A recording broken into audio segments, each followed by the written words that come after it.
Do you bring this trick out at parties? Oh no, it's a terrible party trick. Here we go. 3.141592653589793. This is Grant Gusman. He watched an old video of mine about how we think, that there are two systems of thought. System 2 is the conscious, slow, effortful system, and System 1 is subconscious, fast and automatic. To explore how these systems work in his own head, Grant decided to memorize 100 digits of pi. 38446. Then, he just kept going. He has now memorized 23,000 digits of pi in preparation to challenge the North American record. 8954930381996. That's 200. That's amazing. I have wanted to make a video about experts for a long time.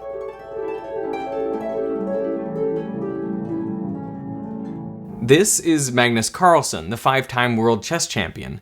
He's being shown chessboards and asked to identify the game in which they occurred. This looks an awful lot like Tal Botvinnik. Whoops. Okay, this is the 24th game from Seville, obviously. Now I'm going to play through an opening and stop me when you recognize the game, and if you can tell me who was playing black in this one. Okay, sure. Okay. So I'm sure you've seen this opening before. Okay, it's gonna be Anand. Against? Zapata. How can he do this? It seems like superhuman ability. Well, decades ago, scientists wanted to know what makes experts like chess masters special. Do they have incredibly high IQs? Much better spatial reasoning than average? Bigger short-term memory spans? Well, it turns out that as a group, chess masters are not exceptional on any of these measures. But one experiment showed how their performance was vastly superior to amateurs. In 1973, William Chase and Herbert Simon recruited 3 chess players: a master, an A player, who's an advanced amateur, and a beginner. A chessboard was set up with around 25 pieces positioned as they might be during a game, and each player was allowed to look at the board for 5 seconds. Then they were asked to replicate the setup from memory on a second board in front of them. The players could take as many 5-second peeks as they needed to get their board to match. From just the first look, the master could recall the positions of 16 pieces. The A player could recall 8, and the beginner only 4. The master only needed half the number of peeks as the A player to get their board perfect.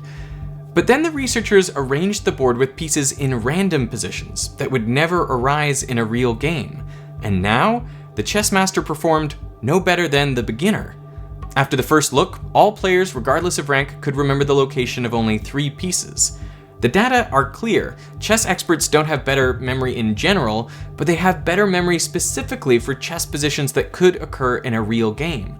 The implication is what makes chess masters special is that they have seen lots and lots of chess games. And over that time, their brains have learned patterns. So rather than seeing individual pieces at individual positions, they see a smaller number of recognizable configurations. This is called chunking. What we have stored in long-term memory allows us to recognize complex stimuli as just one thing. For example, you recognize this as pi rather than a string of 6 unrelated numbers, or meaningless squiggles for that matter. There's a wonderful sequence I like a lot, which is 30173, which to me means Stephen Curry, number 30, 173 games, which is the record back in 2016, so 30173. At its core, expertise is about recognition. Magnus Carlsen recognizes chess positions the same way we recognize faces. And recognition leads directly to intuition. If you see an angry face, you have a pretty good idea of what's going to come next. Chess masters recognize board positions and instinctively know the best move. Most of the time, I know what to do. I don't have to figure it out. To develop the long-term memory of an expert takes a long time. 10,000 hours is the rule of thumb popularized by Malcolm Gladwell, but 10,000 hours of practice by itself is not sufficient. There are 4 additional criteria that must be met. And in areas where these criteria aren't met, it's impossible to become an expert. So the first one is many repeated attempts with feedback. Tennis players hit hundreds of forehands in practice. Chess players play thousands of games before they're grandmasters, and physicists solve thousands of physics problems. Each one gets feedback. The tennis player sees whether each shot clears the net and is in or out. The chess player either wins or loses the game, and the physicist gets the problem right or wrong. But some professionals don't get repeated experience with the same sorts of problems. Political scientist Philip Tetlock picked 284 people who make their living commenting or offering advice on political and economic trends. This included journalists, foreign policy specialists, economists, and intelligence analysts. Over 2 decades, he peppered them with questions like, would George Bush be re-elected? Would apartheid in South Africa end peacefully? Would Quebec secede from Canada? And would the dot-com bubble burst? In each case, the pundits rated the probability of several possible outcomes, and by the end of the study, Tetlock had quantified 82,361 predictions. So, how did they do? Pretty terribly. These experts, most of whom had postgraduate degrees, performed worse than if they had just assigned equal probabilities to all the outcomes. In other words, people who spend their time and earn their living studying a particular topic produce poorer predictions than random chance. Even in the areas they knew best, experts were not significantly better than non-specialists. The problem is most of the events they have to predict are one-offs. They haven't had the experience of going through these events or very similar ones many times before. Even presidential elections only happen infrequently, and each one in a slightly different environment. So we should be wary of experts who don't have repeated experience with feedback. The next requirement is a valid environment, one that contains regularities that make it at least somewhat predictable. A gambler betting at the roulette wheel, for example, may have thousands of repeated experiences with the same event, and for each one they get clear feedback in the form of whether they win or lose. But you would rightfully not consider them an expert because the environment is low validity. A roulette wheel is essentially random, so there are no regularities to be learned. In 2006, legendary investor Warren Buffett offered to bet $1 million that he could pick an investment that would outperform Wall Street's best hedge funds over a 10-year period. Hedge funds are pools of money that are actively managed by some of the brightest and most experienced traders on Wall Street. They use advanced techniques like short selling, leverage, and derivatives in an attempt to provide outsized returns, and consequently they charge significant fees.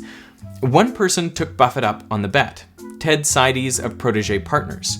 For his investment, he selected 5 hedge funds. Well, actually, 5 funds of hedge funds, so in total a collection of over 200 individual funds.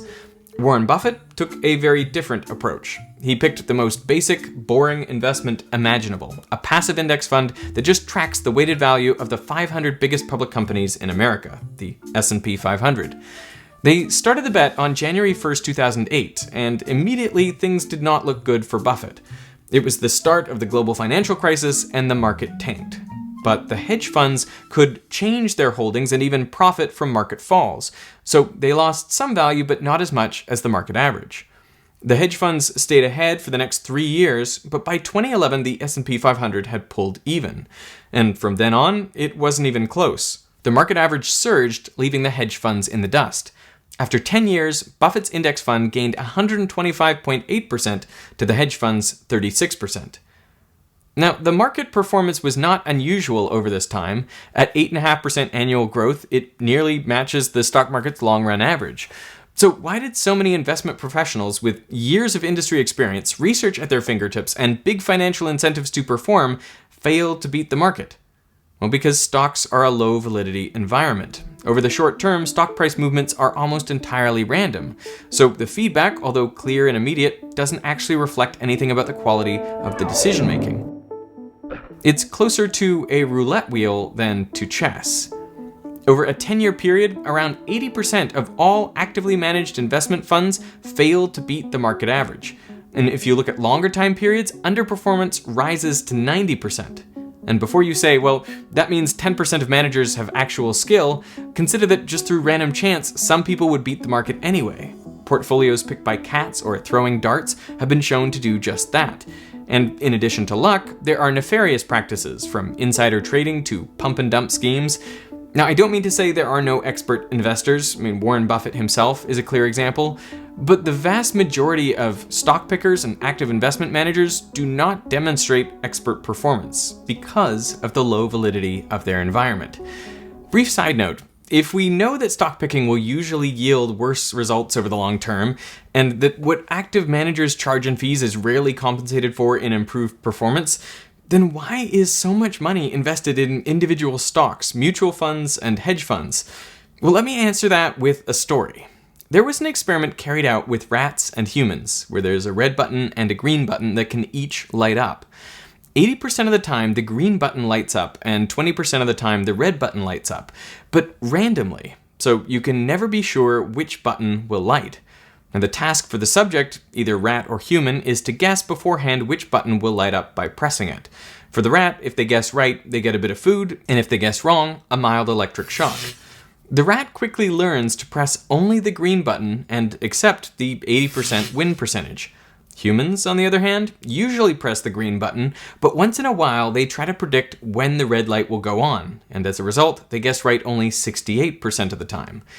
We have a hard time accepting average results, and we see patterns everywhere, including in randomness, so we try to beat the average by predicting the pattern.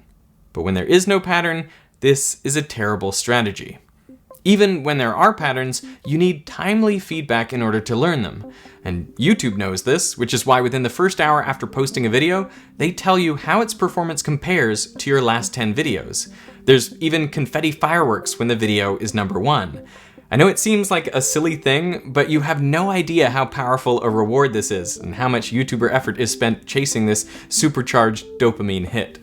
To understand the difference between immediate and delayed feedback, psychologist Daniel Kahneman contrasts the experiences of anesthesiologists and radiologists. Anesthesiologists work alongside the patient and get feedback straight away. Is the patient unconscious with stable vital signs? With this immediate feedback, it's easier for them to learn the regularities of their environment. Radiologists, on the other hand, don't get rapid feedback on their diagnoses, if they get it at all. This makes it much harder for them to improve. Radiologists typically correctly diagnose breast cancer from X-rays just 70% of the time. Delayed feedback also seems to be a problem for college admissions officers and recruitment specialists.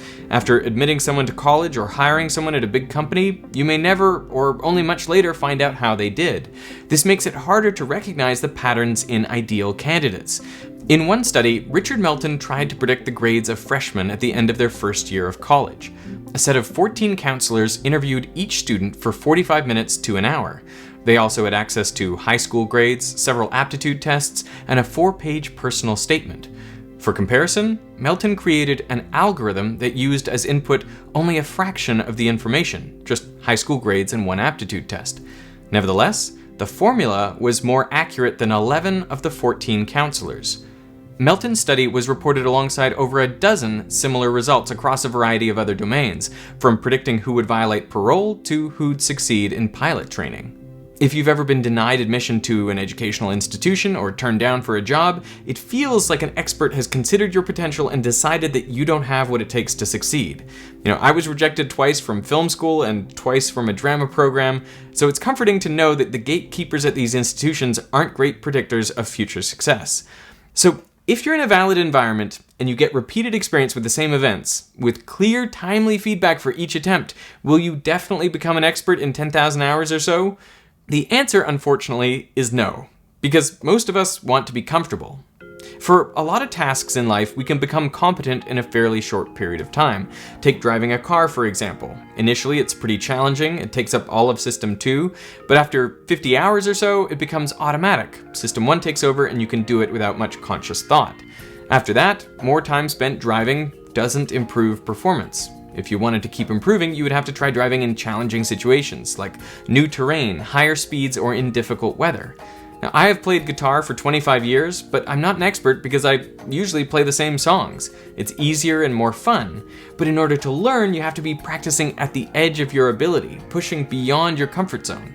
You have to use a lot of concentration and methodically, repeatedly attempt things you aren't good at.